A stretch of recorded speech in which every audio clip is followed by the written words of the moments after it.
Good evening. Good evening. Today is September 22, 2025. September 22, 2025 is Monday. Araw po ng Lunes ngayon. Tuloy po tayo sa ating pag-aaral ng Sacred Scriptures, Divine Readings. Okay? So bago po tayo magsimula, simulan natin. Samahan niyo po akong muli sa ating pananalangin. In the name of the Father, and of the Son, and of the Holy Spirit. Amen. Come, Holy Spirit, fill the hearts of thy faithful, and enkindle in us the fire of thy love.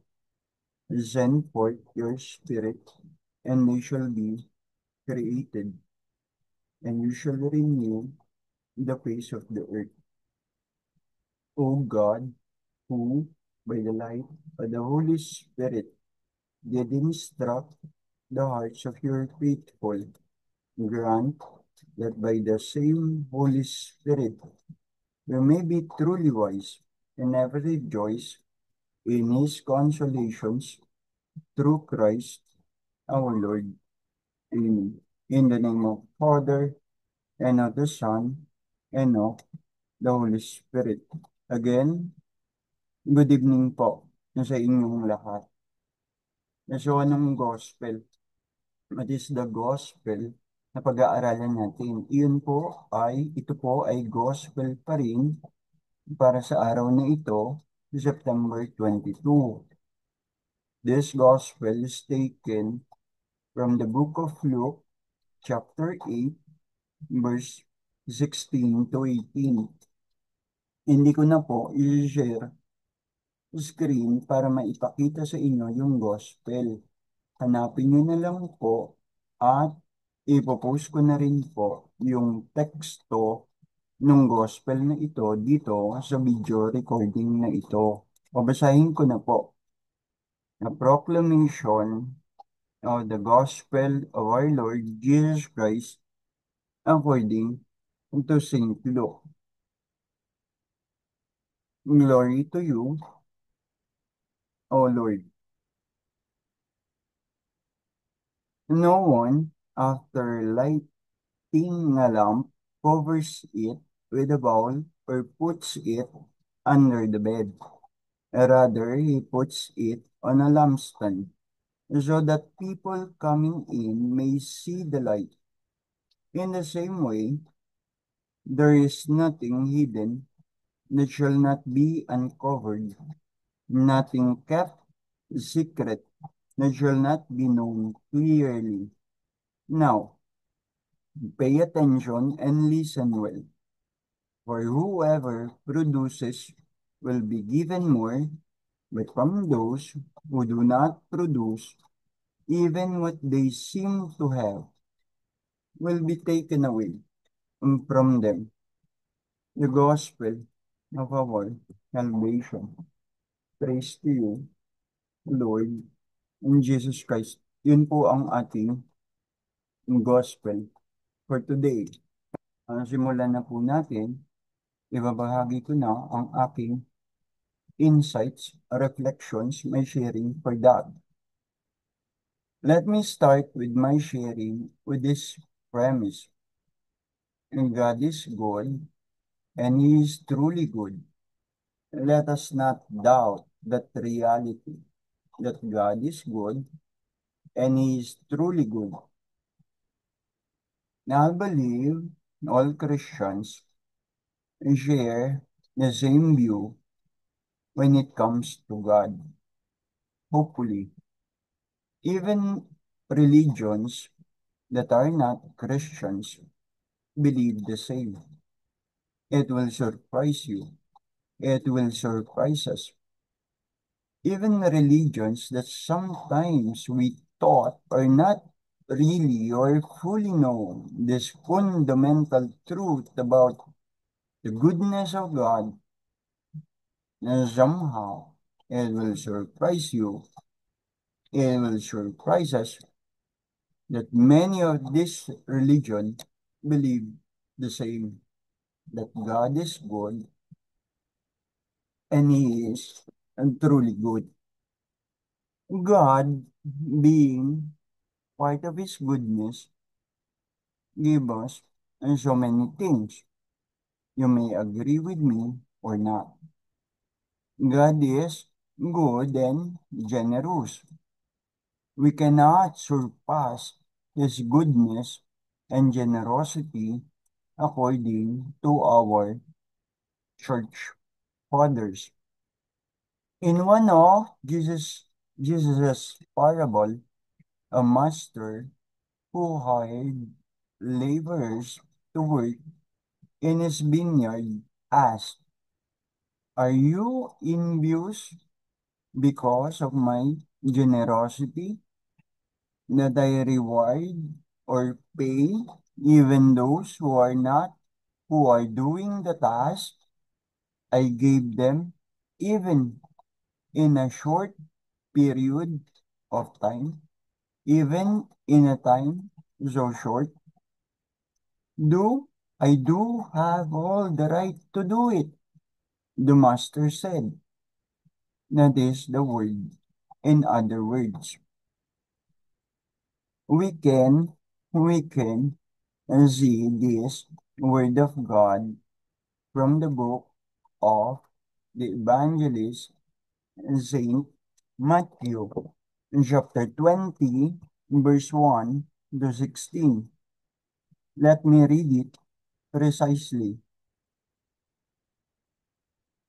Now the kingdom of heaven is like a landowner going out at daybreak to hire workers for his vineyard. He made an agreement with the workers for 1 denarius a day and sent them to his vineyard. Going up about the third hour, he saw others standing idle in the marketplace and said to them, "You go to my vineyard too, and I will give you a fair wage." So they went at about the sixth hour, and again at about the ninth hour, he went out and did the same. And then at about the 11th hour, he went out and found more men standing round, and he said to them, "Why have you been standing here idle all day?" "Because no one has hired us," they answered. He said to them, "You go into my vineyard too." In the evening, the owner of the vineyard said to his bailiff, "Call the workers and pay them their wages, and starting with the last arrivals and ending with the first." So those who were hired at about the 11th hour came forward and received 1 denarius each. When the first came, they expected to get more, but they too received 1 denarius each. They took it, but grumbled at the landowner. The men who came last, they said, have done only 1 hour, and you had treated them the same as us, although we have done a heavy day's work in all the heat. He answered one of them and said, "My friend, I am not being unjust to you. Did we not agree on 1 denarius? Take your earnings and go. I choose to pay the last comer as much as I pay you. Have I no right to do what I like with my own? Why be envious because I am generous? Thus, the last will be the first, and the first last." The word of the Lord. There are things There are things that God gave us because we prayed for them. We asked for them. And there are things that God gave us even if we did not pray for it, even if we don't ask for it. In whatever circumstances of these things that we have, God demands us of accountability, God demands us of responsibility, God demands us of fidelity, God demands us of truthfulness, perseverance, generosity, etc., etc. And we cannot hide from any of this because God gave this to us, whatever or whoever are they, for a reason, for a purpose, nothing by any coincidence. Our families, our friends, our work, and these are things that God gave us and they came to us. Our friends, work, even our titles, those things are God given to us. We may be proud and arrogant that we say, claim that we get them because of our hard work, because of our intelligence, because of our perseverance. We may be proud and claim that all of these things we get them because of our effort, because of our efforts. But the truth is, no matter what effort you exert, if God will not give you that, God will not give you that. All these things that we have, God gave us. They gave us. God gave us for a reason, for a purpose. Nothing by any coincidence. Today's gospel brings us to this light. Christus looks. We are not the light. Jesus is from the gospel according to St. John. This coming to the light of Jesus, this coming to the light of Jesus, Christus looks, we now see clearly what we have. All these things that we have coming into the light, we will see them now clearly, all of them, what we have. And even the stains of our sins, every sins, not only the blessings, not only the blessings, but even the stains of our sins. And we come to the conclusion that all of us needs God's mercy, God's mercy and God's love.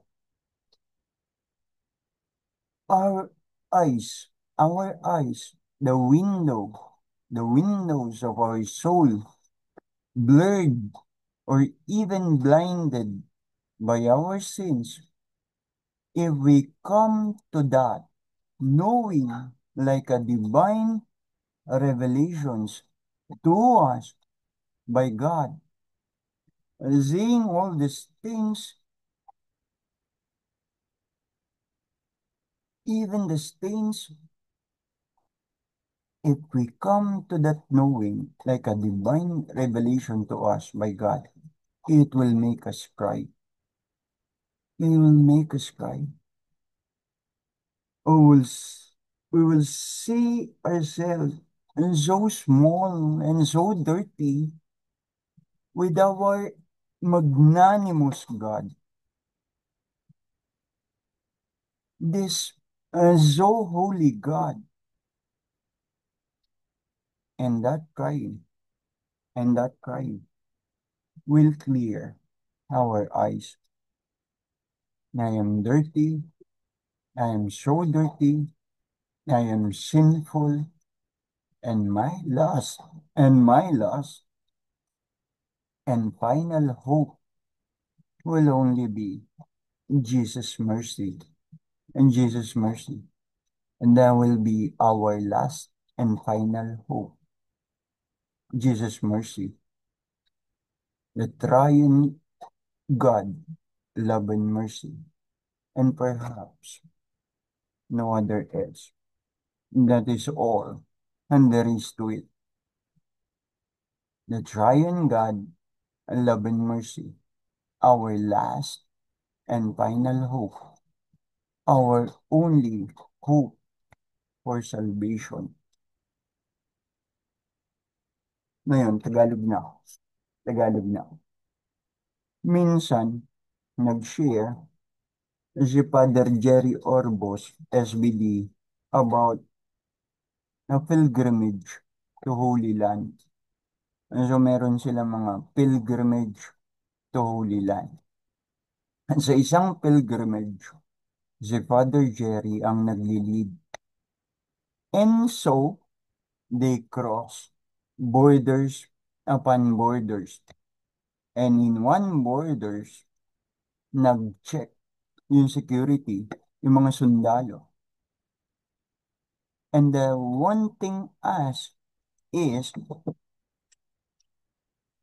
do you have weapons with you? Do you have weapons with you? And hinalugog ang kanilang mga gamit. Until yung nagalughog, nakita yung mission cross ni Father Jerry. Hinawakan nung nagalughog na sundalo yung mission cross ni Father Jerry. At ang sabi nito kay Father Jerry, and so, this is your weapon. This is your weapon. And Father Jerry was surprised about it. Padre, ito ang iyong sandata. Sabi nung sundalo na nandun, nag-check sa border. So what do I mean by that? Yung mga, tignan nyo, kahit yung ating mga sandata, kung ikaw, pulis, may sandata ka, may baril ka, sometimes may batuta ka,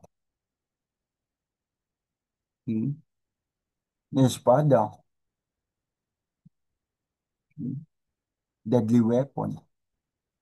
They are not meant They are not meant for violence. Alam nyo yan, lalo na ng mga sundalo. They are not meant for violence. They are meant to protect the life of those people, no? Na nasa ating pangangalaga. The children, the women, the sick, the old. Ang PNP, ang sabi, to serve and protect. Meron man sila niyan, it is meant for protection. Pero nung sabi ng sundalo kay Father Jerry, this is your weapon. Pinakikita, sinasabi, yung mission ni cross. Ano ibig sabihin? Only love can conquer the world. Only love. Not of violence. Not of violence or any deadly weapon. Only love can conquer the world. Only goodness can conquer the world. Love conquers all. Love conquers all. Let us end with that. To God be all and the glory. Glory be to the Father and to the Son and to the Holy Spirit. As it was a beginning, is now, and never shall be, world without end. Amen. In the name of the Father, and of the Son, and of the Holy Spirit. Amen. Magandang gabi po sa inyong lahat. Diyan natin tapusin. Magandang gabi po na sa inyong lahat. Hanggang sa muli, mag-ingat po kayo. Walang labas ng labas. Sa baha, pag-uwi, magugas ng paa. Baka ma-infect ng leptospirosis at nakamamatay yan, lalo na kung meron kang open wounds. At ang leptospirosis, kahit wala kang open wounds, pwede pa rin ma-infect ka niyan sa ibang entry. Mahal ko po kayo. Huwag niyong pagdudahan din ng bagay na iyan. So, magandang gabi po sa inyong lahat. Salamat po at patuloy niyo po akong ipanalangin. Maraming salamat po. Yun na lang ang aking hiling. Ipanalangin niyo po ako. Maraming salamat po. Magandang gabi at hanggang sa muli.